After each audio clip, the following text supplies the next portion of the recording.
જય સચ્ચિદાનંદ. જય સચ્ચિદાનંદ. જય બધા જ્ઞાનીઓ જ છો ને બધા? બરાબર ને? કોઈ બીજા કોઈ નથી કે જ્ઞાનીઓ જ છે ને બધા? વાંધો लखित है भीत ऊपर, पूरी दुनिया में सबसे नालायक मैं हूँ ऐसा समझ में आ जाए तभी से हम लायक हो जाते हैं दादा भगवान. तो આ પૂરી દુનિયામાં હું જ નાલાયક છું એ કઈ રીતે સમજાય? એટલે એ શું વાત છે દાદાની? એટલે આ શું કહેવા માંગે છે? બધાને હું કંઈક છું હોય કે ના હોય? હોય. મને આ બોલતા આવડે છે, મને ગાતા આવડે છે, હા હોય. હું આ ભણેલો છું, હું આ નોકરી કરું છું, આ ધંધો કરું છું, હું વ્યવહારમાં મારી સૂઝ બહુ સારી, બધું હોય કે ના હોય? હા હોય. દરેકને હોય કે ના હોય? હોય. શેઠને હોય ને નોકરને હોય. નોકરને શું થાય કે શેઠ તો ઘરે બેહી રહે, ધંધો તો હું જ ચલાવું છું ને બધું. એટલું કહી લાગ્યું ને, શેઠ કરતા નોકરને વધુ અભિમાન છે. એટલે એવું જ હોય. આ મારું કન્સ્ટ્રક્શન નું કામ ને, દાદાના દેવીડે ભાઈ ત્રણ બિઝનેસ કરેલો કન્સ્ટ્રક્શન નું કામ. તો પેલો સવારે કલાક આમ ચક્કર મારી આવું, તો ત્યાં પેલો વોચમેન હોય ને, એ કોઈક આવ્યો હોય ને ઇન્કવાયરી કરવા માટે, હા, તો વોચમેન એ રીતે જ વાત કરે કે જાણે આખી જગ્યાનો માલિક એ જ છે, બધું એના જ હાથમાં હોય ને. એ કે આ તો કે શરૂઆત કરી ત્યાંથી હું છું, આ બધું જ મેં કરાવેલું છું. શું કે હોય ખાલી વોચમેન, તો બોલે શું? આ બધું મારી નજર હેઠળ થયું છે, શરૂઆતથી અહીંયા છું. એટલે એને શું લાગે વોચમેનને કે મેં કરાવ્યું? લાગે કે ના લાગે? તો આર્કિટેક્ટ હોય એને શું લાગે? આખી ડિઝાઇન માં તો મારી ડિઝાઇન પ્રમાણે થયું, એને થાય કે મેં કર્યું. પેલો એન્જિનિયર હોય એને શું લાગે કે મેં કર્યું. કોઈ લેબર કોન્ટ્રાક્ટર એને શું લાગે કે મેં કર્યું. પેલા મજૂરો હોય એને શું લાગે કે આ મેં કર્યું. તો કાર્પેન્ટર હોય એને લાગે મેં કર્યું. વાયરમેન કે મેં કર્યું. બધાને એવું લાગે મેં કર્યું. આમાં કોને કર્યું? બધા ભેગા પડીને કર્યું. એટલે આવું છે, બધાને એવું લાગે કે મેં કર્યું. એટલે આ મારી આ પાત્ર, મારી લાયકાત છે. લાયકાત. અચ્છા, આવી રીતે. હવે આજે સમજાય કે મારી કોઈ જાતની લાયકાત નથી, કારણ કે લાયકાત, આવડત બધી બુદ્ધિના ભાગમાં જાય કે ના જાય? હવે બુદ્ધિના ભાગમાં જાય. હવે સમજાય કે ઓહો, મને કશું જ આવડતું નથી. લાયકાત સૂઝને આધીન ના હોય કે ઘણાને કોઠા સુધી અમુક બાબત સુધી જાય તરત. આ કોઠા સૂઝ તો એ આખી સૂઝ, આખી વસ્તુ જુદી. સૂઝ બુદ્ધિમાં ના આવે. લાયકાત હોય એ બુદ્ધિમાં જાય કે એનું થિંકિંગ કરીને, એનાલિસ કરીને કામ સોલ્વ કર્યું હોય. બરાબર. સૂઝ એક પાતળી વિઝન છે, દર્શન છે. એવું દર્શન લઈને આવ્યો એટલે એને આમ સૂઝ તરત પડે. આ ભાઈ બેઠા છે ને, થોડું માર્ગ ઉપર તો એને તરત એની વિઝનમાં આવે કે આમ કરવું છે. આપણને ખબર પડે, આપણે ખાલી વોલ્યુમ અપ ડાઉન કરીએ. પછી પેલું બાસ હોય, ટેબલ હોય, બધું કશું કરી કે આપણે ગતા ગમ પડે. ટપલી મારી બહુ મસ્ત. એટલે એવું આ વ્યવહારમાં અમુક જગ્યાની વિઝન હોય, બધે ના હોય. પછી બધે ના હોય. એટલે અમુક જગ્યાને સૂઝ પડે, બધે ના પડે. પછી સૂઝ એ પાછું લઈને આવેલું. ઘણા માણસ ગૂંચાય ને એટલે પછી આમ માથું ગુંજવાયું. તને પેલું અહીંયા કોન્સન્ટ્રેટ થાય ને, એકાગ્રતા થાય, એટલા તને સૂઝ પડે. પછી અચ્છા, એટલે આમ કરે બધા. ત્યારે શું ખબર ને, આ એક્શન રિફ્લેક્સ છે. આમાં વાત થતું હોય, સ્કૂલના છોકરાથી મળીને બધા આમ કરતા. એટલે આમ કરવાથી અહીંયા એકાગ્ર છે. એટલે હવે આમ જાય અહીંયા આપણું ખંજવાય ને, આમ એટલે પેલું બધે ચિત્ત વેરાયેલું ને, સીધું અહીંયા આવી જાય. એટલે ચિત્ત સ્થિર થાય એટલે ભાઈ દેખાય અને સૂઝ પડે. ભાઈ બહુ સિમ્પલ છે બધું. પણ પુસ્તકોમાં ના હોય એવું બધું. પણ લખ્યું જ નથી કે આમ કરવાથી આમ કરવાથી. હા બરાબર છે. એ તમને કીધું કે આ બધા નાના મોટા બધા જ આવું કરતા હોય છે, પણ શું થાય એને એવું નથી કે મારે આમ કરવું છે, એને એવું નથી કે હું આમ કહીશ તો મને સૂઝ પડશે, ઓટોમેટિક થઈ જ જાય. અચ્છા.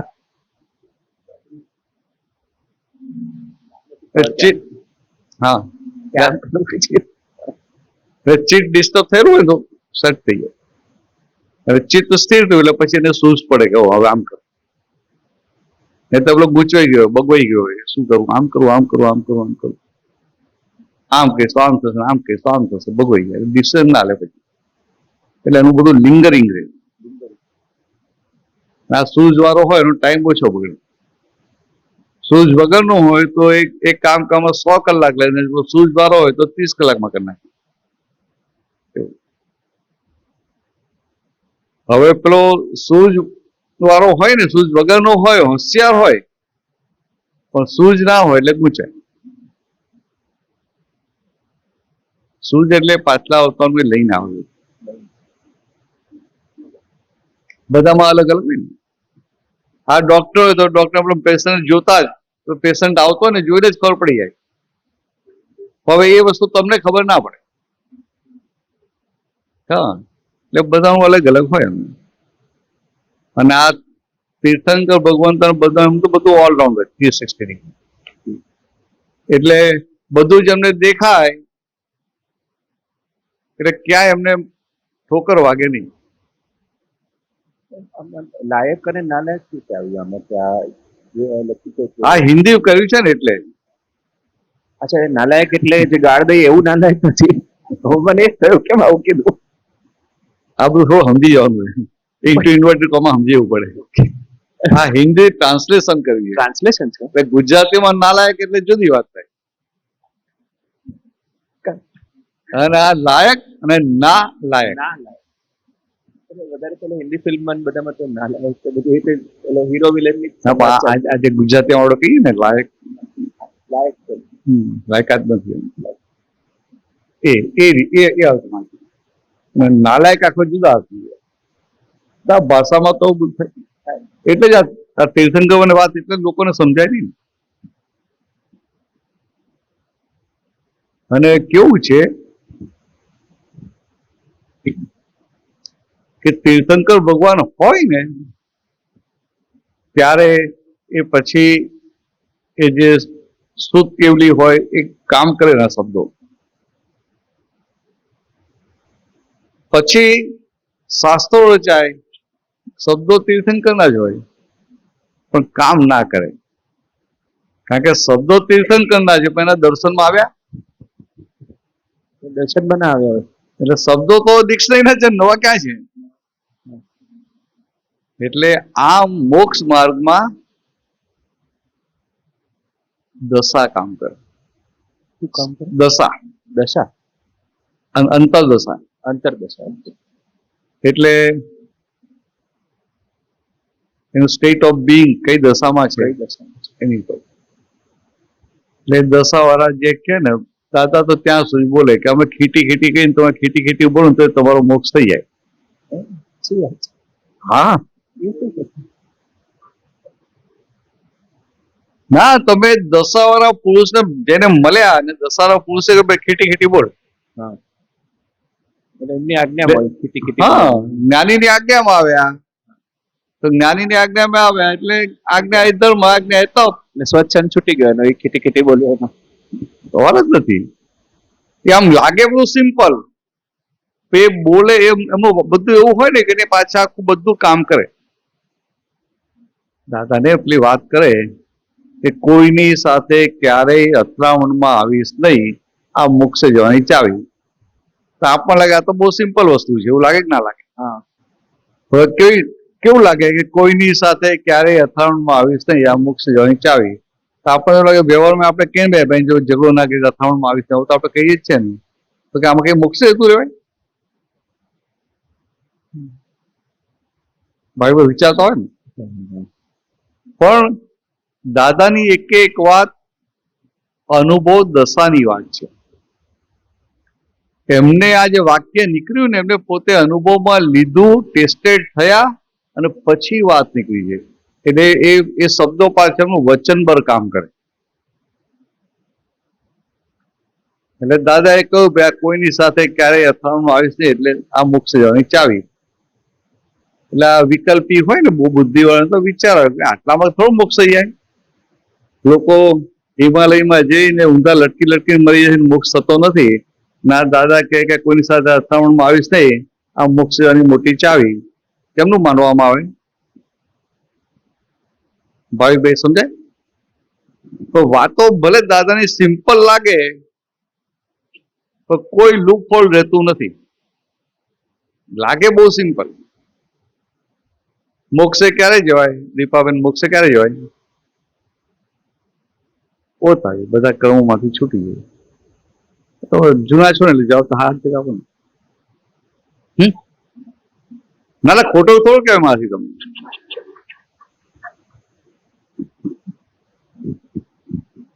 મોક્ષના દરવાજા ક્યારે ખુલે?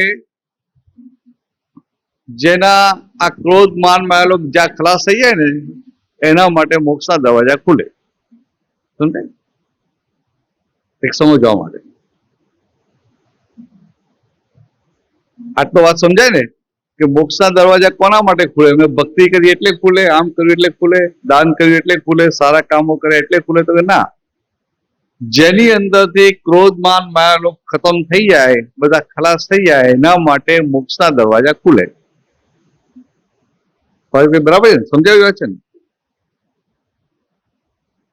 હવે તમે નક્કી કર્યું, દાદા કે તું ખાલી આટલું નક્કી કર, કોઈની સાથે ક્યારેય અથડામણમાં આવવું નથી. ના તો બનેલું એવું કે દાદાને એક ભત્રીજા હતા, કાંતિભાઈ, પાવરફુલ હતા, શક્તિશાળી. જે પાવરફુલ હોય ને, આ છોકરો પાવરફુલ હોય તો હાજે ઘરે આવે તો ઝઘડા કહીને આવે ના આવે? શક્તિ ના તો ઝઘડો ના કરે, તો શક્તિ હોય ઝઘડો કહીને આવે ને? તે રોજ હાજે ઘરે આવે ને તો એના મા બાપને બે ચાર રોજ ઝઘડા કહીને આવ્યો હોય તો ભાઈ બધાને રાગે પાડવા પડે. તો એમને થાય કે સારું આ દાદા સત્સંગ કરે છે, દાદા બધાને જ્ઞાન આપે છે, આ બધા કે મોક્ષ આપે છે. તો એને થયું કે આ મારા તો એટલે એમના કાકા થાય, દૂર નામ મૂકી, બહુ મને એક્ઝેક્ટ ખબર નથી. એટલે કે આ હું તો એમનો ભત્રીજો છું, આ બહારના લોકોને આપે છે, મારો તો પેલો રાઈટ ને. એટલે દાદા પાસે ગયો. તો દાદાને કહ્યું દાદા તમે આ બધાને જ્ઞાન આપો છો ને તો મારે મોક્ષે જવું છે, મને આપો. તો દાદા કે તને શું જ્ઞાન આપવું? કે તો કે મને એક શબ્દ આપો ને કે હું એનું પાલન કરી શકું. શક્તિ વાળો નક્કી કરે એટલે પછી કરે એમ. એટલે દાદાએ પછી એને આ નિમિત્ત નૈમિત્તિક આ નીકળ્યું, કારણ કે એને બધા અથડામણ થયા કરતી કે કોઈની સાથે ક્યારેય અથડામણમાં આવીશ નહીં, આ મોક્ષે જવાની મોટી ચાવી. એટલે ભાઈએ તો નક્કી કરી નાખ્યું. પછી આ વિચારતા હોય ને તો દાદા કે અથડામણ કે અથડામણ કોને કહેવાય સમજી લેવી પડે ને, અથડામણની રેન્જમાં શું શું આવી જાય છે. એટલે એને પછી દાદાને પૂછ્યું કરું કે દાદા તમે અથડામણ કોને કહો છો? એ દાદાએ સાદી ભાષામાં સમજાવ્યું કે આ ઘરમાં તું ડ્રોઈંગ રૂમમાં બેઠો હોય, તારે રસોડામાં જવું હોય અને રસોડું આમ થઈને આમ દરવાજો હોય તો તું સીધે સીધો જાય, સીધે સીધો જાય તો દિવાલમાં માથું ભટકાય, બરાબર ને? માથું ભટકાય દિવાલ તૂટી જાય ને, ઢા પડે ને તો માથું તૂટી જાય, દિવાલ તૂટે નહીં. તો કે આવું આ કોઈ પણ વ્યક્તિ હોય ને તો કે આપણે અંદર બહાર નહીં બોલવાનું, અંદર સમજી લેવાનું. એ આપણે અથડાવવા માટે આવે એટલે આપણે અંદર સમજો કે આ બીજ જેવી છે, એટલે મારે હું એની જોડે અથડાઈશ તો મારું માથું તૂટી જશે, એટલે કે આપણે ફરીને જવું. સમજાય વાત છે? પછી બીજો દાખલો આપે કે આપણે રસ્તામાં ચાલતા હોઈએ અને ફૂટપાથ ઉપર ઇલેક્ટ્રિકનો પોલ આવે. પહેલા તો ટેલિફોન ના આવતા તો બંધ થઈ ગયા. તો કે ઇલેક્ટ્રિકનો પોલ આવે તો તું શું કરે? ચાલ્યા કરે કે આ ફૂટપાથ પર ચાલવાનું તો મારો રાઈટ છે. એ થાંભલાને ખસો તો ખસો, હું નહીં ખસું? તો કે ના, એ તારે આવું રાખવું કે આ બધા માણસો તારી જે અથડામણ કરવા આવે છે થાંભલા જેવા છે, બહાર નહીં બોલવાનું, અંદર આવું રાખવાનું. એટલે પછી એને પછી જીવતો દાખલો આપ્યો કે આપણો કે બરોડામાં વાત થયેલી કે બરોડામાં સયાજીરાવ ગાયકવાડનું રાજ. તો કે આ સયાજીરાવ ગાયકવાડ રાજા જાતે સવારે વોક કરવા નીકળ્યા હોય, રાજમહેલની સામે પેલો મોટો રસ્તો છે ચાલતા હોય, અને સામેથી મોટો પાડો આવતો હોય, આખલો આવતો હોય, એમ સિંગડા વીંચતો વીંચતો આવતો હોય, અને જે પેલા ગાયકવાડ ચાલે છે એની સામે આવે એમ, તો ગાયકવાડ એમ કે હું તો અહીંનો આ શહેરનો રાજા છું, ચાલ તું ખસન.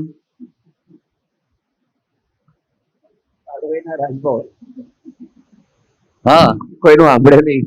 એટલે એ કે ગાયકવાડ જેવો રાજા સમજી જાય, એ કે ગાયકવાડ મહારાજા કે મહારાજા સમજી જાય કે હવે જો હું આગળ જઈશ અને એ આખલો જો સિંગડું મારશે ને તો મારા હાડકા તૂટી જશે, એને કઈ થાય નહીં.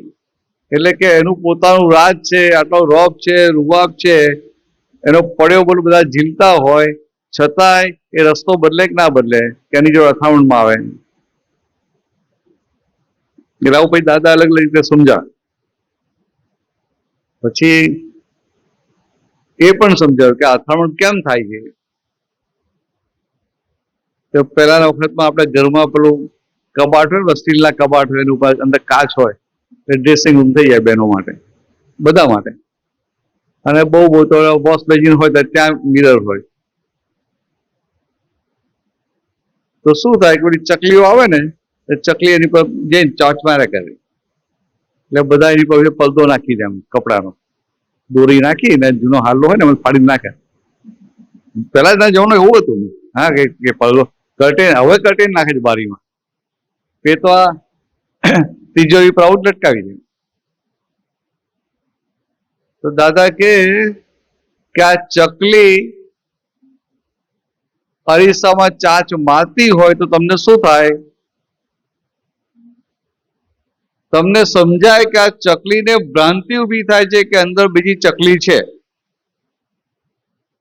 એટલે કે ચકલીની ભ્રાંતિ તમને દેખાય, પણ તમે ચકલી થઈ જાઓ તમારી ભ્રાંતિ ના દેખાય. સમજાય? ચકલીથી આપણે જુદા છીએ ને, એટલે આ ચકલી અંદર ચાંચ મારે કે અંદર બીજા તો એનું પ્રતિબિંબ છે, અંદર બીજી ચકલી નથી. આપણને દેખાય, આપણને સમજાય, પણ ચકલીને સમજાય? ચકલીને દેખાય?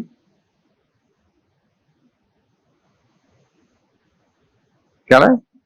એટલે દાદા શું કે તારે ચકલી નહીં થઈ જવાનું, જાગ્રત રહેવાનું, ભ્રાંતિ ઉભી ના થાય. પછી આગળ સમજાયું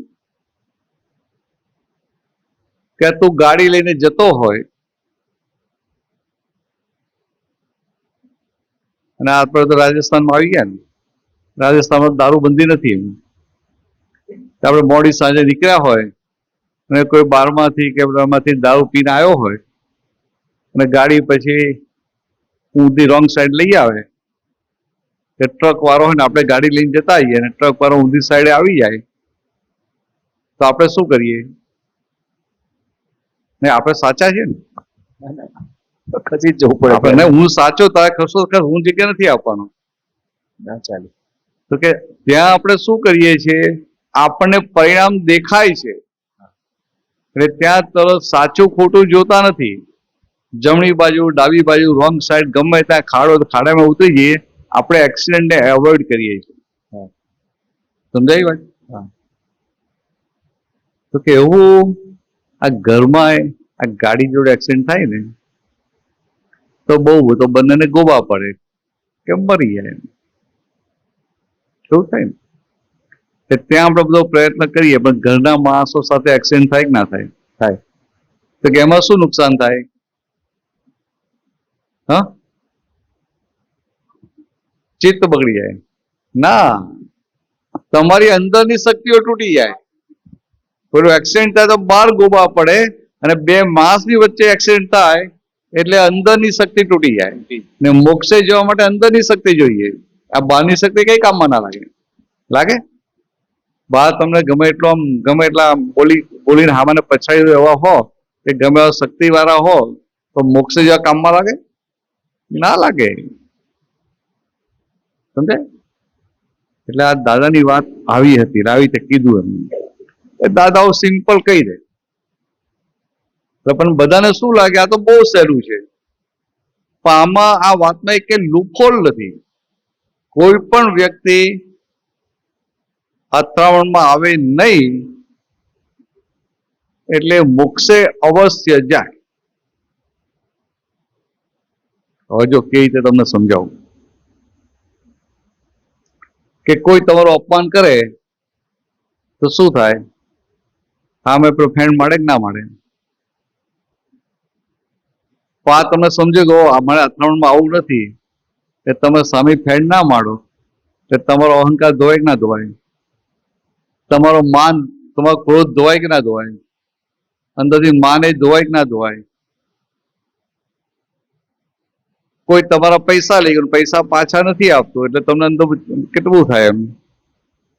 પણ તમે અથડામણમાં ના આવો એટલે લોભ પણ ધોવા માંડે. તો કે આ વાક્ય સિમ્પલ છે, પણ એનું જો પાલન કર્યું તો તમારા ક્રોધ, માન, માયા, લોભ ધોવા માંડે, ઓછા થતા જાય. અને એમ કરતા કરતા કમ્પ્લીટ ગયા એટલે મોક્ષ થાય કે ના થાય? એને કોઈ જ્ઞાનની જરૂર પડે? આવી દાદાની વાતો, દાદા ભગવાનના જે વાક્યો છે ને એટલે એને બ્રહ્મ વાક્ય કહેવાય. બ્રહ્મ વાક્ય એટલે કાયમ માટે સાચું હોય. કે સતયુગમાં કોઈ જો અથડામણમાં ના આવે તો એને મોક્ષે જાય. દ્વાપરમાં કોઈ જો અથડામણમાં ના આવે તો મોક્ષે જાય. ત્રેતામાં જાય, કલયુગમાં જાય. આવી દાદાની વાતો છે એટલે એને બ્રહ્મ વાક્ય કહેવાય. આ છે ને ભોગવે ભૂલ એ બ્રહ્મ વાક્ય કહેવાય. બન્યું તે ન્યાય આ બ્રહ્મ વાક્ય કહેવાય. એડજસ્ટ એવરીવેર બ્રહ્મ વાક્ય કહેવાય. એટલે આવું જ ભલે નહીં. આપણે તો બહુ લાઇટલી લઈ લઈએ, ભાઈ અથડામણ નહીં આવું, પણ બીજાને ક્યાંય ખાય જાય આપણે દાદાએ કહ્યું કોઈ સાથે અથડામણ નહીં આવું એટલે આપણે પછી સલાહો આપી દઈએ.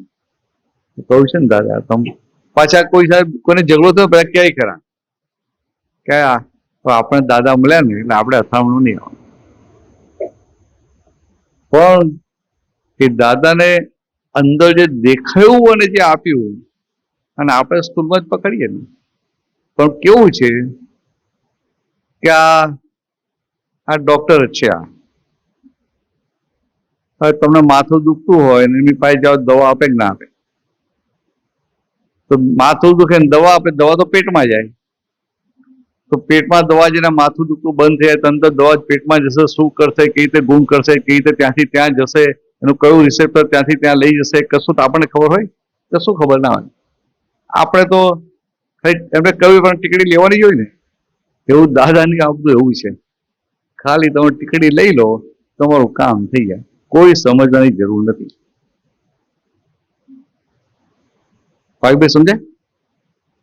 આ એટલું બધું અમને મોક્ષ માર્ગ આટલો સહેલો ક્યારેય હતો નહીં.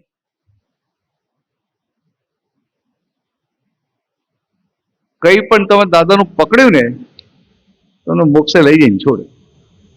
પણ શું કહે છે કે પકડીને બરાબર ગરી ગયા, જેવું છે એમ છે, જેમ છે તેમ ગરી ગયા, તારો કે મોક્ષ થઈ જશે. આવું કોઈ બોલી શકે? તો દાદા ભગવાન એક વાક્ય છે, સંપૂર્ણ નીતિનું પાલન કર. શું કહે છે? સંપૂર્ણ નીતિનું પાલન કર. સંપૂર્ણ નીતિનું પાલન ના થાય તો શું કહે છે? એ ના થાય તો નિયમથી નીતિનું પાલન કર. કે આટલી જગ્યા તો મારે નીતિ રાખવી જ છે, અહીંયા નથી. એ પણ ના થાય તો અનીતિ પણ કર, નિયમથી અનીતિ કર. આ નિયમ તને મોક્ષે લઈ જશે. ના આવું સાંભળે ને તો પ્લાન થાય કે આ દાદાઓને આવું બોલે છે. એને એવું થાય કે કારણ કે કોઈ ધર્મગુરુ આવું બોલે નહીં કે નિયમથી અનીતિ કર.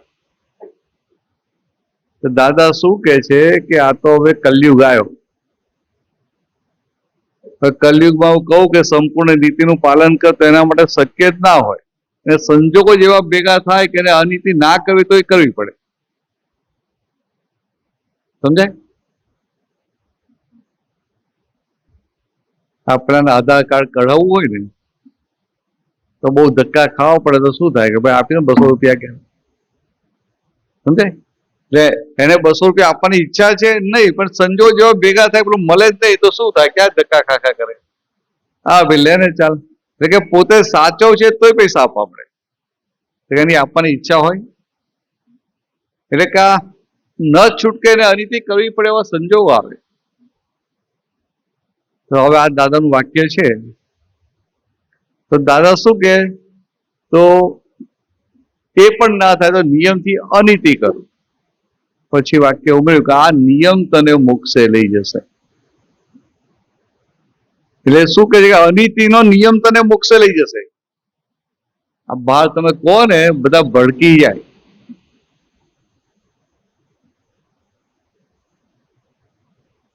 હા ડિસ્કસ થાય તો ભડકી જાય.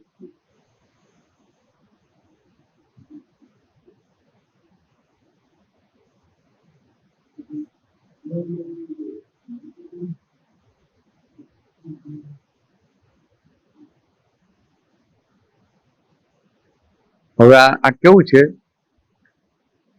આમ આપણને સમજાય નહીં, પણ એ દાદા ભગવાન પાસે એક મોટા ઓફિસર આવેલા. તો એ જમાનામાં તો 1500 એવો પગાર હોય. 1500 તો બહુ કહેવાય. ઇન્કમ ટેક્સના ઓફિસર.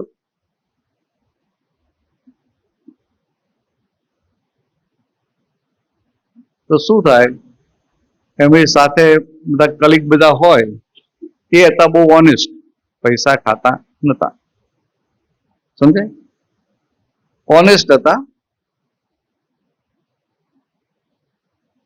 અને ઓનેસ્ટ હોય એટલે પેલું પગાર જેટલું જ એમ.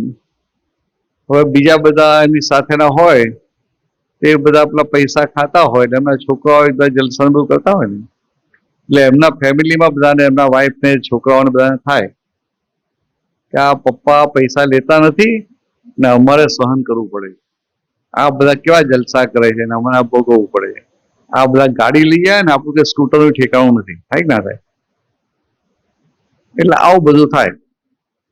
એટલે પછી એના વાઈફે એને હેમરિંગ કરે કે ના કરે, એટલે ભાઈ બધા લે છે તમે લો, કે આ જમાનો આવો નથી એમ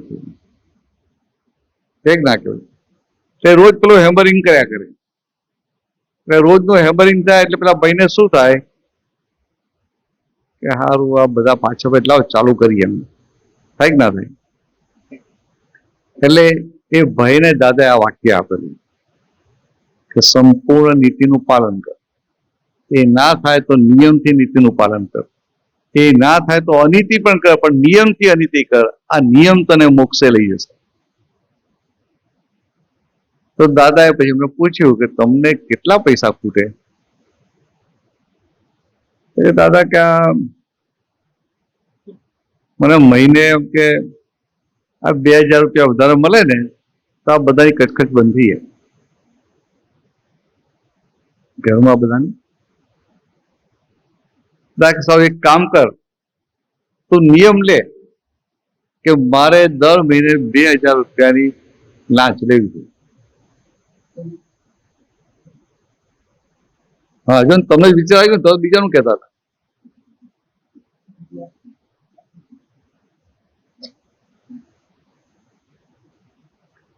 એટલે આ 2000 આંકડો બદલાઈ ગયો છે. કઈ જમાનામાં આટલો તમને હવે સમજાય નહીં ને 100 રૂપિયા શું થાય. એટલે તો પેલા ભાઈ કે દાદા હું લાંચ તો મારું શું થાય? અરે કે હું તને ગેરંટી આપું છું ને, તું આ નિયમને નહીં તોડે તો મોક્ષે જઈશ, મારી જવાબદારી. આવું હિંમતથી બોલવું એ પણ જો. પછી ભાઈ 2 મહિના આવ્યા, દાદાએ પૂછ્યું કે ભાઈ નિયમનું પાલન કરો છો ને? કે ના કરું છું, બધું સારું છે એમ, ને ઘરમાં બધું શાંત થઈ ગયું છે. પછી ધીરે વાત કરી કે દાદા પણ હવે બહુ અઘરું છે, કે બહુ અઘરું છે. કેમ શું થયું? કે દાદા પહેલા હું લાંચ નતો લેતો ને, એટલે પટ્ટાવાળા ને ક્લાર્ક ને બધાને ખબર હતી કે આ સાહેબ આગળ કશું ચાલશે નહીં. એક છાપ પડે બધા માંથી ડરતા હતા અને મારી પાસે ખોટું કામ કરાવવું હોય તો એ આવતા પણ નતા. પછી શું થયું કે આ નક્કી કર્યું, દાદાભાઈ નિયમ લીધો એટલે એને ત્યાં ઓફિસમાં મહિનામાં 2000 નો નિયમ લીધો. એક ભાઈ આવ્યા, એનું કામ પતાવવાનું હતું. તેને કહ્યું સાહેબ આ કામ પતાવી દો ને, કે મારું હું 1200 રૂપિયા આપીશ. શું કીધું? 1200 રૂપિયા. એટલે એમને થયું કે હવે દાદાની વાત યાદ આવી કે નિયમ કે 2000 ની અંદર છે ને, કઈ નહીં, ચાલો તો 1200 રૂપિયા લઈને કામ પતાવી દીધું. હવે કામ પતાવી ભાઈ પેલો બહાર જાય એટલે બધાને ખબર તો પડી જાય ને, પેલા પટાવાળા ને સ્ટાફ ને બધાને, કે આ સાહેબે પૈસા લીધા. એવું ને, આ સાહેબ હવે આપણી લાઈનમાં આવી ગયા છે. અત્યાર સુધી બધાને સાહેબની બીક લાગતી હતી, હવે કે આપણી લાઈનમાં આવી ગયા છે. એટલે પછી એમ કરતા કરતા બીજો પણ એક આવ્યો, ત્રીજો આવ્યો એટલે પેલા 2000 પૂરા થઈ ગયા. 3 માણસનું કામ કર્યું, એમાં 2000 પૂરા થઈ ગયા. પછી ચોથો એક માણસ આવ્યો, મોટું સારું કામ હતું, અને એને ઓફર કરી કે હું 2500 રૂપિયા આપીશ. હવે લાંચ લેવાની ચાલુ કરી. સ્ટાફમાં જે રોફ હતો, જે માન મળતું હતું, એક અહંકાર ને લઈને ચોખ્ખા રહી શકતા હતા. હું ચોખ્ખો છું, હું લાંચ રૂશ્વત લેતો નથી, હું ચોખ્ખો છું, હું ઓનેસ્ટ છું. એ ઓનેસ્ટીનો અહંકાર ને લઈને ઓનેસ્ટ થઈ શકતા હતા. હવે પેલી લાંચ લીધી એટલે ઓનેસ્ટીનો અહંકાર તો ઉડી ગયો. હવે ઓનેસ્ટીનો અહંકાર ઉડી ગયો અને પછી પેલો 2500 રૂપિયા આપવા આવે અને પછી તો આ બધાને ખબર હોય એટલે સ્ટાફ બધા પાછા પાછળ પડે ને. હવે એને ના પાડવી, કેટલી શક્તિ ઉભી થાય ત્યારે ના પડાય, સમજાય? હા, બધું જ હોય. એટલે હવે આ નિયમમાં રહેવું, પેલાને ના પાડવી, કેટલી મોટી શક્તિ ઉભી કરવી પડે, સમજાય? એ દાદા કે એક તો કે મોસાળમાં જમવું, માં પીરસનારી, અને પછી કંટ્રોલ રાખવો, કેમનો રહે?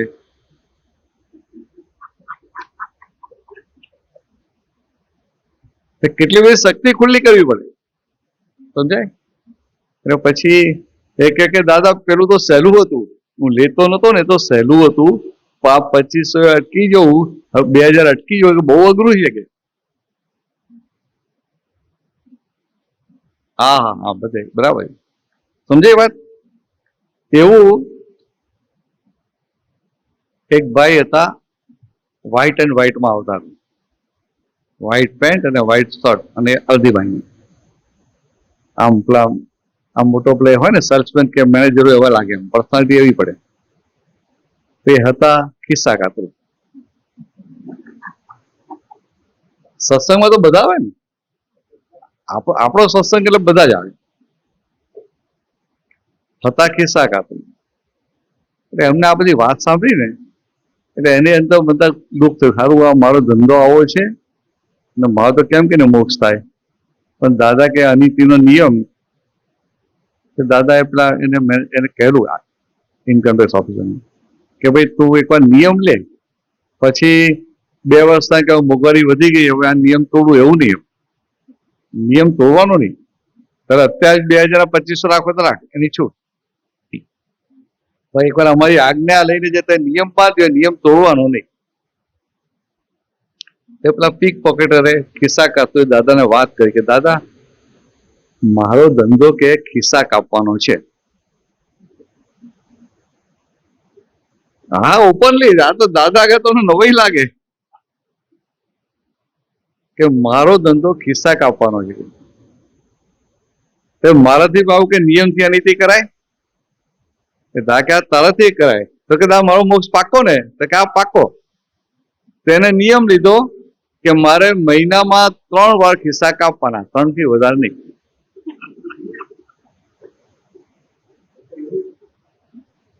અરે બધું દાદાની બધી વાતો જ આખી એવી છે ને. એટલે કવિએ લખ્યું, દુનિયાથી ઊંધી દસ્તી જ્ઞાનીઓની હોય, દુનિયાથી ઊંધી દસ્તી હોય ને છતાંય એક્ઝેક્ટ હોય. પેલા ભાઈએ નિયમ લીધો 3 વાર ખિસ્સું કાપવાનું, ચાલતું ગયું.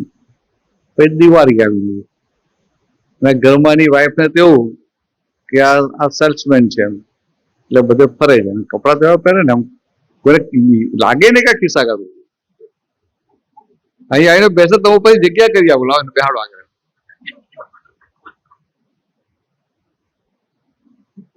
તો પછી દિવાળી આવી એટલે એના વાઈફે કીધું કે હવે આ દિવાળી આવીને તો ખર્ચો છે, છોકરાનું બધું લાવી આપવું પડશે, તો તમે બોનસ ક્યારે આવવાનું છે?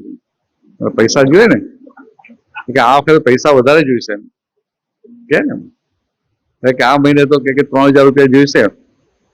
એ જમાનાની વાત છે.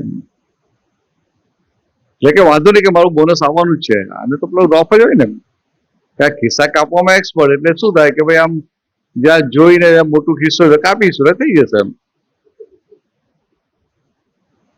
તે ત્યાં એસટી બસ ડેપો પર ગયા, એમનો અડ્ડો એસટી બસ સ્ટોપ પર અને અમુક રેલવે સ્ટેશન પર. ત્યાં ગયા તો બધી બસો વાળે બધી ધક્કા મૂકી થાય ને એમ. તો એમને એક જણનું જેવું ખિસ્સું જ્યાં કામ ખુલેલું હતું, લાગ્યું કે કંઈક ગલ્લો તો હશે. અને એ જમાના 100 રૂપિયાની નોટ ને બાકી તો ખુલી જાય. તો ખિસ્સું કાપ્યું તો ખિસ્સામાંથી નીકળ્યા ખાલી 1000-1200 રૂપિયા, ને બીજા બધા પેપર્સ હતા. પેલી 3000 માંગ્યા હતા. થાય શું હવે? 1200 લઈને જાય તો પેલા ઘરે બૂમા બૂમ કરે, કકડાટ થાય ને બાજુ. એટલે એને થયું કે હજી આપણે તો આ નિયમ પ્રમાણે એક જ ખિસ્સું કાપ્યું છે ને, બીજા 2 તો બાકી જ છે ને. કારણ કે મહિનાનો નિયમ હતો ને, એક દિવસમાં 3 કાપે કે મહિનામાં 3 કાપે. દિવાળી સામે આવતી હતી એ થોડા વધારે એલર્ટ થઈ ગયા. શું થયું? વધારે એલર્ટ થઈ ગયા. તો વધારે એલર્ટ થઈને પછી એના અમુક લોકો તો એના જેવા હોય ને, પાછા દેખાય બહુ અપ ટુ ડેટ, પણ ખિસ્સા ખાલી હોય. તો બીજા એક જણનું ખિસ્સું કાપ્યું, તેમાં 300-400 રૂપિયા નીકળ્યા. હવે આ 1500 રૂપિયા લઈને ઘરે જાય તો શું થાય? માર ખાવો પડે ને, હા ભરવું તો પડે ને. એટલે પછી બહુ એલર્ટ થઈ ગયા, ના હવે તો જાય સારું જીવને કાપવું. ત્યાં આગળ આપણે ગામડાઓમાંથી કપાસ જીનમાં મૂકવા આવે, એના પછી પૈસા રોકડાયા હોય, તેવા એક ખેડૂત એવા લાગ્યા, એનું ખિસ્સું જાડું લાગ્યું. બહુ ગયા, કાપ્યું, એમાંથી 301 નીકળ્યા, 2000 થયા માંડ. તો કરવું શું?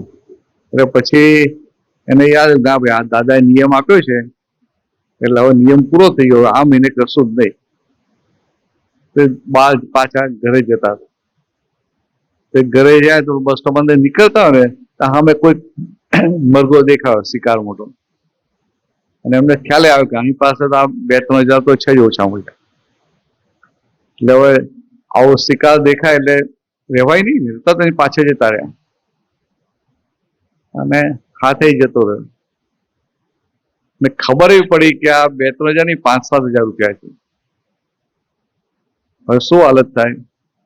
ઘરે પેલી બૈરી રાહ જોઈને બેઠી હોય, ના લઈ જાય તો આટલી ચોપડાવે, ધમાલ થઈ જાય. અને અહીંયાથી ખિસ્સું કાપે તો દાદાની આજ્ઞા તૂટે, નિયમથી અનીથી. તો ચેક પાકીટ પર હાથ ગયો, પાકીટ થોડું ખેંચ્યું ને પછી મૂકી દીધું. નિયમ યાદ આવ્યો ને તો મૂકી દેવો. કેટલી બધી શક્તિ જોઈએ? હાથમાં આવેલો શિકાર મૂકી દેવો કેટલી મોટી શક્તિ જોઈએ. હા, બધું એટલે બધું જ. એટલે હવે આ મૂકીને જવું, આ શક્તિઓ કેટલી ખુલ્લી થાય. હવે આ જે શક્તિઓ ખુલ્લી થઈ એ પછી આના માટે વપરાય ને તો મોક્ષ જાય કે ના જાય. એટલે આ દાદાની વાતો જરા હટકે છે બધી, પણ સાયન્ટિફિક છે. સાયન્ટિફિક અને પ્રેક્ટિકલ. ખ્યાલ આવે? સમજાય ને? પણ તમે જાતે ના કરતા હો. દાદા એવું કહેલું કે તમે જાતે નિયમ ના લેતા, કે નિયમ અમારી પાસે આવીને લેવો પડે, અને નિયમ ક્યાંય તોડો તો અમારી જવાબદારી નહીં પછી. હા, એટલે ભાઈ તમે એવું નહીં કે દાદા આવું કહેલું કે 3 વાર ખિસ્સું કાપજે અથવા લાંચ લેજે, પણ દાદા કે જમણામાં 2000 ની કરી તો આપણે 2 લાખ ની રાખો કે એવું જાતે નહીં કરવાનું. હા, તમે રિટાયર છો, તમે નથી કરવા, ખાલી સમજાવવા માંગુ છું કે જાતે નહીં કરવાનું, જાતે નહીં કરવાનું.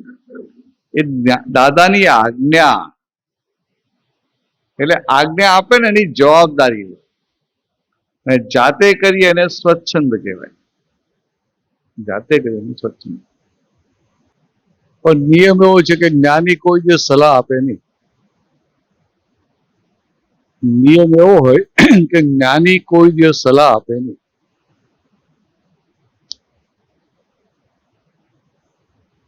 આ પૂછે તો જેમ છે તેમ કે, પૂછે તો ગોળ વાતે ના કરે. આપણને કોઈ પૂછે તો આપણે શું કરીએ, એમ એને ખરાબ ના લાગે એવું વિચારીએ, અને આપણે એવું થાય નરો વા કુંજો વા કર્યું એટલે સ્યાદવાદ મૂકી. કેવું જ્ઞાનીનું જેમ છે તેમ હોય ને છતાંય સામાનું પ્રમાણ ડૂબાય નહીં. અને એ તો ખરું, પાછું એ જે બોલે એ વાણીના માલિકે ના હોય. હું બોલ્યો એવું ના હોય. બોલનારો હોય ને એને સલાહ આપવા જાય. હું બોલ્યો એવું ના હોય, અને સામાન્ય મારે સમાધાન આપવું છે, એને સોલ્યુશન આપવું છે એવું ના હોય. હવે આવું તમે ક્યાંથી લાવો? અમે તમે અમને પ્રશ્ન કરો એટલે અમને થાય કે લાવો અને પોટ પાડી દે, ના થાય. સ્યાદવાદ વાણીમાં એવું ના હોય. સ્યાદવાદ વાણી નિમિત્ત નૈમિત્તિક ફ્લો થયા કરે. સામે જો નિમિત્ત આવે ને, નૈમિત્તિક એટલે કરતા પણ આ વગર, માલિકી ભાવ વગર. તો કે નિમિત્ત નૈમિત્તિક ફ્લો થયા કરે અને વાણીમાં આશય ના હોય, છતાંય બધાને પહોંચી જાય. ભાઈ સમજાય? ઇન્ટેન્શન. આ તો મને પ્રશ્ન કરો, મારા અંદર ઇન્ટેન્શન થાય એટલે અમે જ્યાં એક્ઝેક્ટ ફોડ પાડવું, તમને સમજાય ત્યાં ફોડ પાડવું.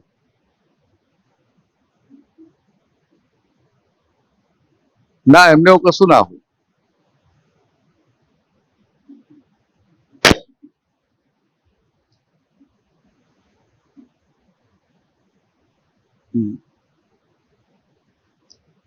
એમને આ જે સ્યાદવાદ વાણી વાળા હોય ને, સ્યાદવાદ વાણી તો હોય જ નહીં, તીર્થંકરોની હોય. અને અપવાદ રૂપે આ દાદા ભગવાનની હતી. અપવાદ રૂપે. બાકી સ્યાદવાદ એટલે તો બહુ મોટી વસ્તુ છે. એ તો આપણે કહીએ ને કે સ્યાદવાદ એટલે શું, કોઈનું પ્રમાણ ના દુભાય એવી વાણી. એ તો આ બહુ વ્યવહારમાં બહુ હોશિયાર હોય ને તો સહજ એવું બોલે ને કે પેલાને સંતોષ થઈ જાય કે એને સ્યાદવાદ કહેવાય. એવું નથી. સ્યાદવાદમાં બીજા ઘણા બધા પેરામીટર એડ થાય. પહેલામાં પેલું તો એ બોલનાર ના હોય. હવે ક્યાંથી લાવે બોલનાર ના હોય? એટલે કે એની ઓરિજિનલ ટેપ રેકર્ડ હોય.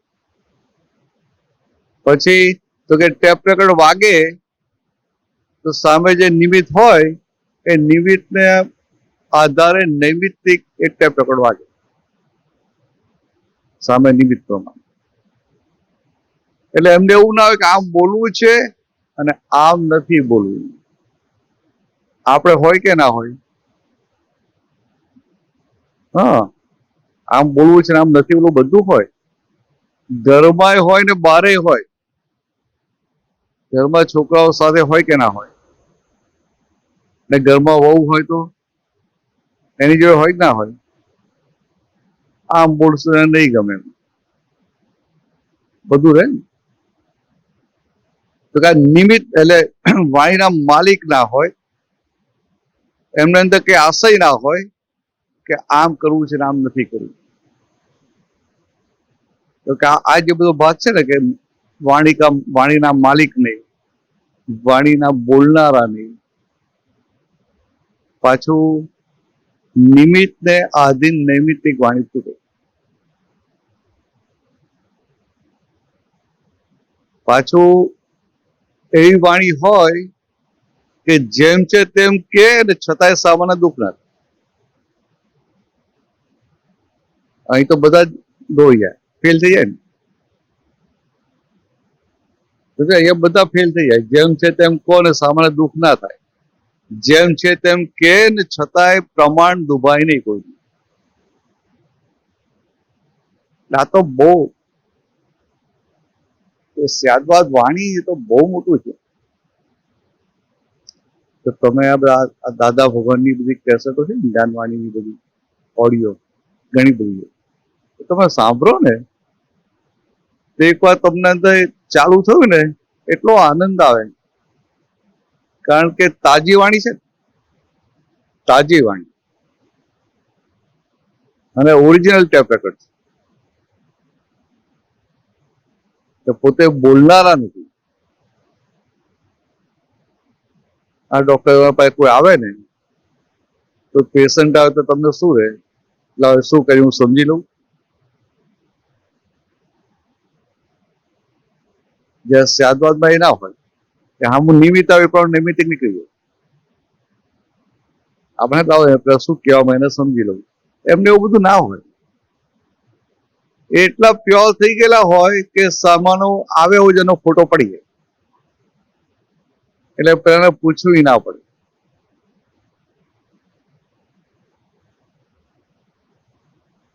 પૂછવું ના પડે. આ તીર્થંકરો હોય તો હવે આ ભગવાન મહાવીર હતા તો પેલા ગંધર ગૌતમ સ્વામી એ બ્રાહ્મણ હતા અને ધુરંધર હતા, શાસ્ત્રના બહુ જ્ઞાની. એટલે બધા એમને બધા શાસ્ત્રો જાણે એટલે બધા એમને સર્વજ્ઞ કે. અને પાછળનો નિયમ એવો કે સર્વજ્ઞ એક સમયમાં એક હોય. તો યજ્ઞ કરાવે ને યજ્ઞમાં દેવોને આવાહન આપે એટલે બધા દેવોને આવવું પડે છે. દેવો આવે ખરા પણ આવીને પછી જતા રહે. એને એમને આશ્ચર્ય થયું કે આ બધા દેવોનું આવાહન, દેવો આવે છે ને જતા ક્યાં રહે છે. એટલે એમને બે શિષ્યોને મોકલ્યા તપાસ કરવા. તો પેલા દેવો ગયા હતા ત્યાં બાજુમાં ભગવાન મહાવીરની દેશના ચાલતા. પેલા શિષ્યો ત્યાં ગયા અને મહાવીરને જોયા અને મહાવીરની વાણી સાંભળી તો બેસી ગયા ત્યાં. ભૂલી ગયા કે મને ગુરુએ આ જોવા મોકલ્યો છે. એટલે એમને બીજા બેને મોકલ્યા. છેવટે પોતે ઉભા થઈને જાય છે શું આ. રસ્તામાં કોઈ કહે છે કે ત્યાં તો કે ભગવાન મહાવીર છે, ભગવાન મહાવીર સર્વજ્ઞ છે. એટલે એમને વિચાર આવે છે, શાસ્ત્રનો અભ્યાસ કરેલો ને, કે સર્વજ્ઞ એક સમયે એક જ હોય, આ બે કેમ ના. એટલે મનમાં નક્કી કરે છે કે હું ત્યાં જઉં એટલે એમને પ્રશ્નો કરવું. એ 3 પ્રશ્નો નક્કી કરે છે, બરાબર છે ને.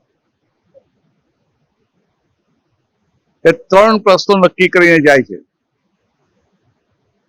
કે ભગવાન મહાવીર ત્યાં બિરાજમાન હોય ત્યાં દેશનામાં વચ્ચે સમોવસનમાં, અને આ દૂરથી આ ગૌતમ સ્વામી એન્ટર થાય. તો ભગવાનની દ્રષ્ટિ જો એની પર પડે છે ને, નિમિત્ત નૈમિત્તિક સીધી વાણી નીકળે છે, આવ ગૌતમ. શું કહે છે કે આવ, એનું બીજું નામ હતું પેલા,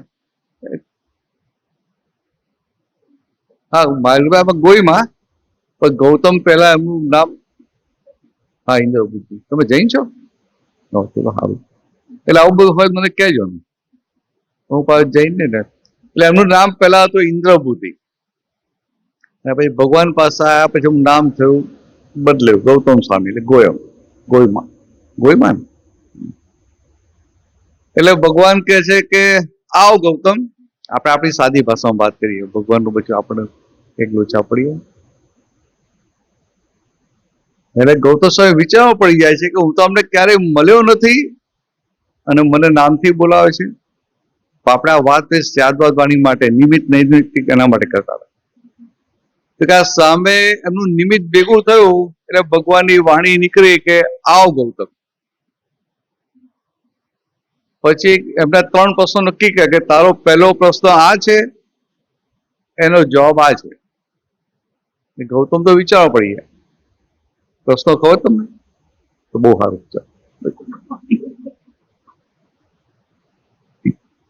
એટલે ભગવાન કહે છે કે તારો પહેલો પ્રશ્ન આ હતો, એનો જવાબ આ છે. બીજો પ્રશ્ન આ હતો, એનો જવાબ આ છે. ત્રીજો પ્રશ્ન આ હતો, એનો જવાબ આ છે. એમ કે ભગવાન ચૂપ થઈ ગયા.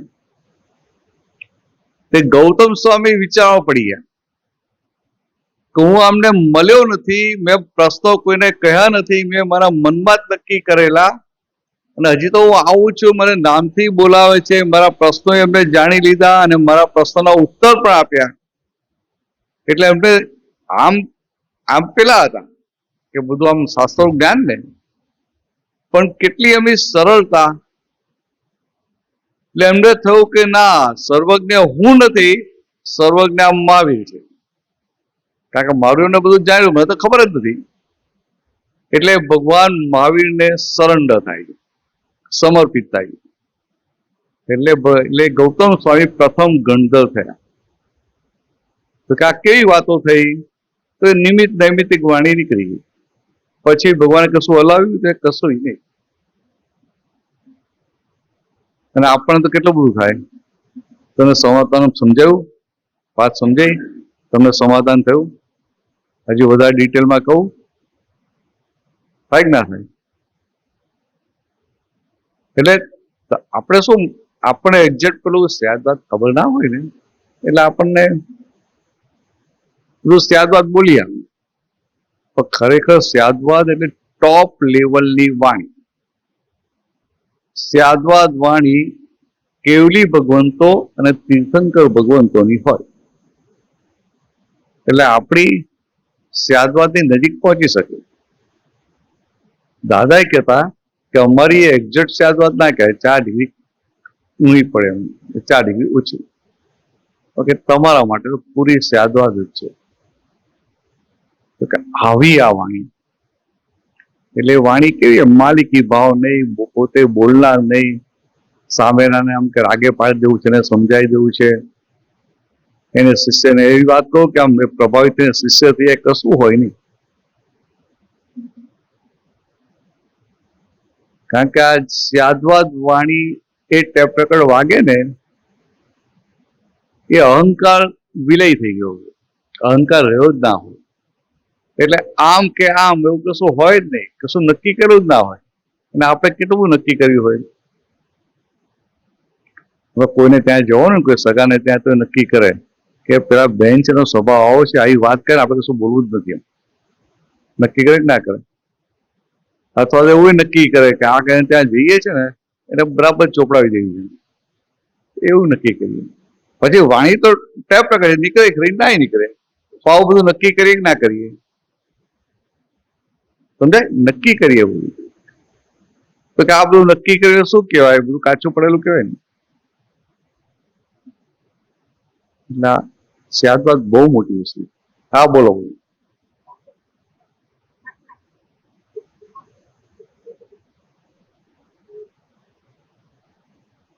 ના ના, બરાબર જ છે. આપણે કઈ થોડું, આપણી કઈ દશા થોડી થઈ ગઈ છે? આપણે કઈ આ શ્રીમંદર સ્વામી ભગવાન જેવી દશા થઈ ગઈ છે? આપણી દાદા ભગવાન જેવી દશા થઈ ગઈ છે? એટલે આપણે અત્યારે પુરુષાર્થની શ્રેણીમાં છીએ, પુરુષાર્થની શ્રેણીઓ ચડી રહ્યા છે. એટલે આપણા માટે આ જ હોય કે વાણી એવી હોય કે કોઈને દુઃખ ના થાય. મારી વાણી એવી હોય કે કોઈને દુઃખ થાય નહીં. સમજાય? આ તો છેલ્લી વાણીની વાત કરીએ. તીર્થંકરોની વાણી તો કેવી, દુઃખ થવાની તો વાત જવા દો. બધાને મીઠી લાગે, બધાને સાંભળવી એટલી ગમે ને ત્યાંથી ખસવાનું મન ના થાય. એને સમજાય કે ના સમજાય પણ ત્યાંથી ખસવાનું મન ના થાય. એટલે એ તો આખી વાત જ જુદી, દુઃખની તો વાત જ નહીં, કોઈને દુઃખ ના થાય. એ તો બધો ભાગ એમને કેટલા વખત ચોખ્ખો થઈ ગયો હોય. કોઈને દુઃખ થાય તો વાણી જ ના નીકળે.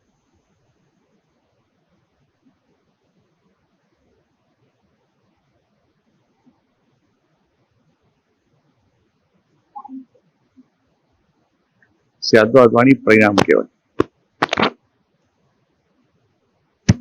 અત્યારે આપણે સ્યાદવાદ વાણી નથી ને, એ તમે વાણી જોયા કરો, વાણી પર ઉપયોગ રાખો ને વાણીની કચાસણી દેખાયા કરે ને, એટલે એ પુરુષાર્થ થયો. એનું પરિણામ પછી સ્યાદવાદ વાણીમાં આવે. એટલે આપણે જોવાની અને પેલી 9 કલમમાં છે એની આવાજ નહીં. એટલે મહાત્માઓ માટે સ્યાદવાદ વાણીમાં આ પુરુષાર્થ કયો જોઈએ?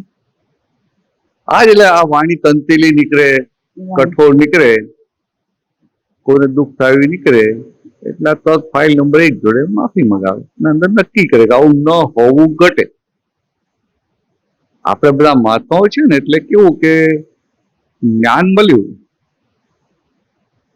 પણ પાત્રતાથી નહીં, કૃપાથી મળ્યું.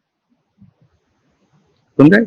આપણી પાત્રતા નથી, પણ દાદા ભગવાનની કૃપાથી મળ્યું. કૃપાથી મળ્યું એટલે શું થયું કે ભરેલા માલ સાથે મળ્યું. આ 5મા આરાનો કલયુગનો ભરેલો કચરા સાથે આ જ્ઞાન મળ્યું. એમાં દાદા ભગવાન શું કરે કે જ્ઞાનાવરણ ને દર્શનાવરણ, જ્ઞાનને આવરણ કરનારા અને દર્શનને આવરણ કરનારા કર્મો બધા બારી મૂકે. એટલે એને ભાન થાય કે ના, હું શુદ્ધાત્મા છું. અને પાછી પાકી શ્રદ્ધા બેસે. શંકા પગ લાંબા રાખો, વાંધો નહીં,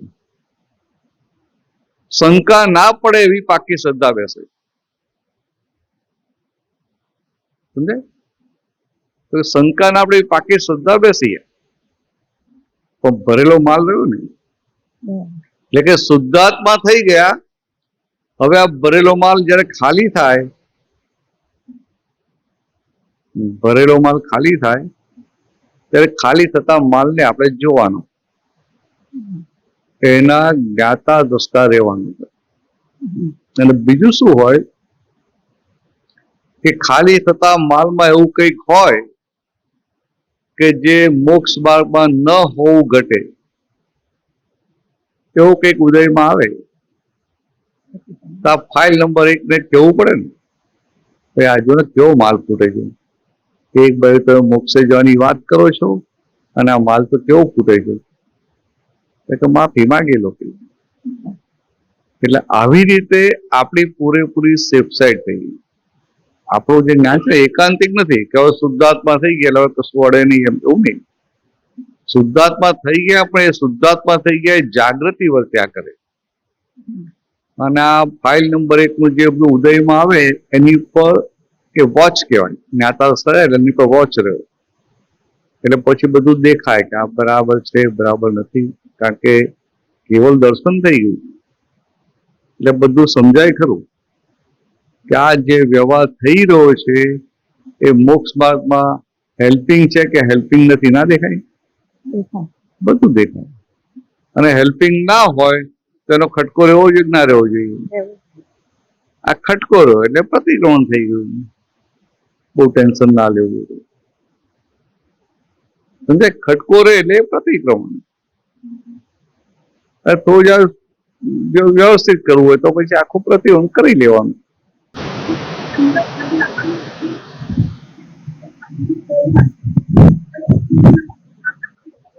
હવે તમે માફી તમે કેટલી એક્ઝેક્ટ માંગી એની ઉપર છે. હા, નીકળી ગયા પછી જ પડે, પહેલાથી થોડી ખબર પડે. એટલી બધી જાગૃતિ ક્યાંથી હોય? એ તો આ દાદા ભગવાન એવા 40 ડિગ્રી બાકી ને, એટલે વાણી ફૂટતા પહેલા એમને અંતસ્કરણ, પહેલા વાણી અંતસ્કરણમાં સૂક્ષ્મમાં ફૂટે અને પછી જીભથી મોઢાથી બહાર સ્થૂળમાં આવે. તો અંતસ્કરણ ફૂટે ત્યાં જ એમને દેખાય. એટલે શબ્દ બહાર આવતા પહેલા તો એમને પ્રતિક્રમણ થઈ ગયા હોય, હવે એ બધું આપણું ક્યાં કામ? ભાઈ તમે આપણે આમાં નકલ કરવાની નથી આમ, સમજાય? એટલે આપણે આપણું જાડું જાડું કામ કરી લેવું કે તમે માફી માગી લીધી એટલે બરાબર થઈ ગયું. માફી હાર્ટીલી સિન્સિયરલી બરાબર માગી તો 100% ધોઈ જાય, અને થોડું એમાં કાચું રહ્યું તો થોડું બાકી રહે.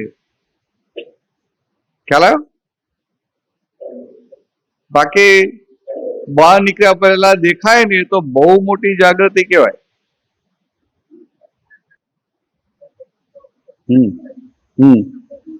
કે બહુ સારું કહેવાય. ના એવું ને એવું તો બીજી વાર બીજો સંજોગ આવે ને. તમને જે એકવાર દુઃખ થયું ને તમે માફી માગી લીધી એટલે એટલો વખ ચોખ્ખો થયો, પાછું બીજું આવ્યા કરે. તો કારણ કે એક જ જણ જોડે થોડી કેમ વાણી બગાડી છે, એક જ વાત થોડી બગાડી છે, સમજાય? એક વ્યક્તિ સાથે એક વાર બગાડી છે એવું નથી, અનેક વ્યક્તિ સાથે અનેક વાર બગાડી છે. એટલે બધું સામે આવે તો ખરું કે ના આવે? હા, તે આવે તો જે ભલે ના આવે તો આવે. હવે આપણું તો છે નહીં, આપણે શુદ્ધાત્મા, અને આપણે હવે તો આપણું આપણે અંદર નક્કી શું છે કે હું શુદ્ધાત્મા. હવે તો કે આ ફાઇલ નંબર 1 ને શું છે કે મારે ચોખ્ખા થવું છે. આમાં શું થાય કે આપણને ભાન થયું કે હું શુદ્ધાત્મા છું, પણ આ જોડે ને ફાઇલ નંબર 1 એટલે પૂતગલનો ક્લેમ રહે, ભાઈ તમે ચોખ્ખા થઈ ગયા પણ અમારું શું? આપણે જોડે જ છીએ, સમજાય?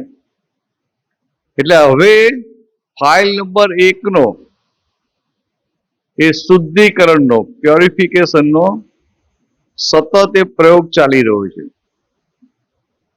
સમજાય? નોન સ્ટોપ ચાલી રહ્યું છે. એટલે એ બધા સંજોગો બધા વ્યવસ્થા ભેગા થઈને બધા વિખરી જાય. હવે ભેગા થાય અને તમે એના જ્ઞાતા રસ્તા રહો તો એ નિર્જરા થઈ જાય, સમજાય? અને એમાં કોઈને દુઃખ થયું હોય ને પ્રતિક્રમણ કરો એટલે સામી વ્યક્તિ તમારી જોડે વેર બાંધે નહીં. સિમ્પલ, સમજાયું? આ કલયુગમાં વેરથી સંસાર ઉભો છે, અને તમે જ્ઞાતા રસ્તા રહ્યા એટલે એટલો ભાગ નિર્જરા થઈ ગયો.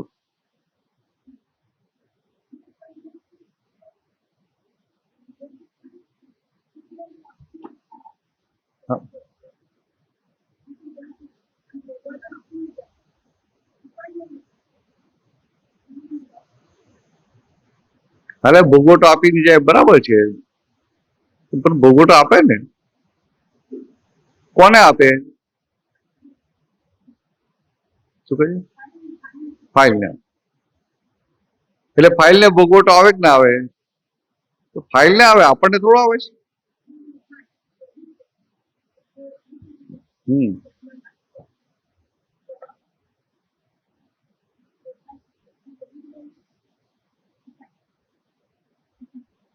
બરાબર. એટલે આટલું જોઈ લેવાનું કે આ ભોગવટો કોને આવે છે. આપણે શુદ્ધાત્મા, આપણને નથી આવતો. એટલે આવું આ છૂટા પડો ને એટલે અંદર જ્ઞાન પાકું થતું જાય.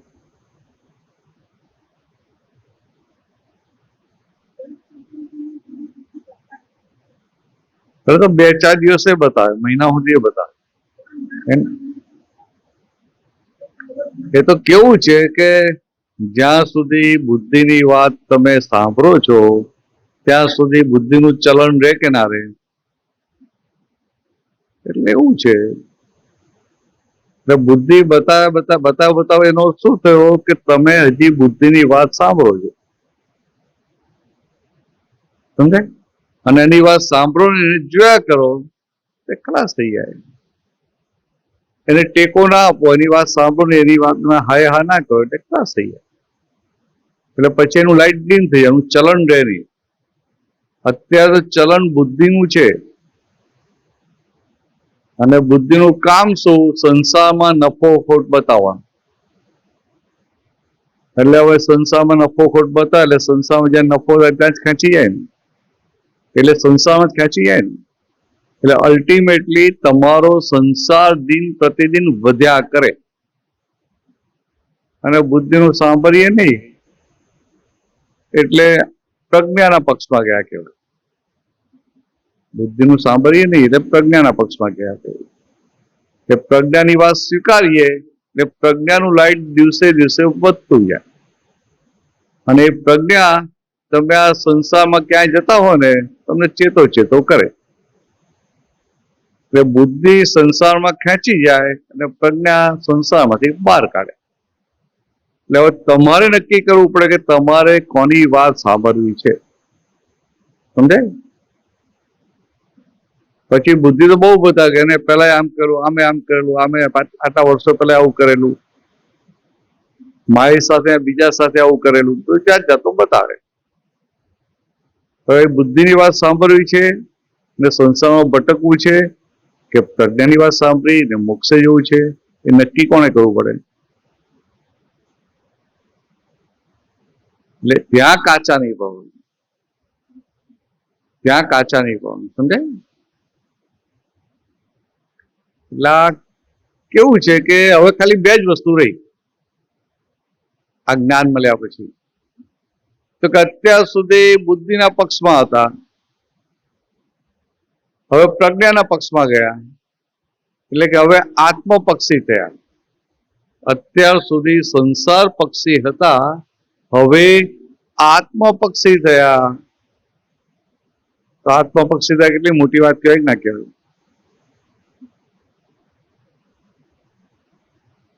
એટલે આવી રીતે છૂટી જવાનું. બાકી આમ તમે કહો પેલા હજી જલ્દી દેખાતું નહીં, તરત દેખાતું, એક દિવસ પછી દેખાય છે, બે દિવસ પછી દેખાય છે, તો ભલે ને બે દિવસ પછી તમને દેખાયું ને, દેખાયું તો તમે ચોખ્ખું કરી નાખ્યું ને, દેખાયું તમે એ સંજોગને જોઈ લીધો ને. અગત્ય આની છે, અગત્યતા. અને આ તમને શું લાગે કે મને કઈ થયું નહીં તો હું જ્ઞાનમાં. સમજાય? બધાને શું લાગે કે મને કઈ થયું નહીં તો મારું રિએક્શન ના હોય તો હું જ્ઞાનમાં. રિએક્શન તો પેલો જળ માણસ હોય ને એને ખબર ના પડે, રિએક્શન ના આવે તો જ્ઞાની થઈ ગયું. ક્રમિક માર્ગમાં એવું બધું હતું કે રિએક્શન બંધ કરવા, રિએક્શન ના આવવા જોઈએ, રિએક્શન ના આવવા જોઈએ. આપણે તો રિએક્શન કોને આવે છે એ જોવાનું છે. રિએક્શન કોનું? તમારું ના, ફાઇલ નું. આપણે શુદ્ધ આત્મા, આપણું રિએક્શન નથી. પછી આપણે ના રિએક્શન ના આવવું જોઈએ, રિએક્શન બંધ તો થવું જ જોઈએ ને. એટલે તમે શુદ્ધ આત્મા મારી ગાદી પર બેઠા કે ફાઇલ નંબર 1 જોડે બેસી ગયા, એટલે આવી ભૂલો કરાતી હશે. તમે બસ સિનિયર છો પાછા, તમારે જો થાય જ નહીં. બીજા લોકો કરે ચલાવી લઈએ 55 ઉપરના, એટલે 50, હા 55 ઉપરના. એ તમારી ભૂલો થાય ને, બીજા નોંધ ચલાવી લેવાય. દિનેશભાઈ બરાબર ને? ભાઈ ખબર ના પડે, વાર કારા કર્યા હોય ને કે આ 55 થઈ એવું ખબર ના પડે.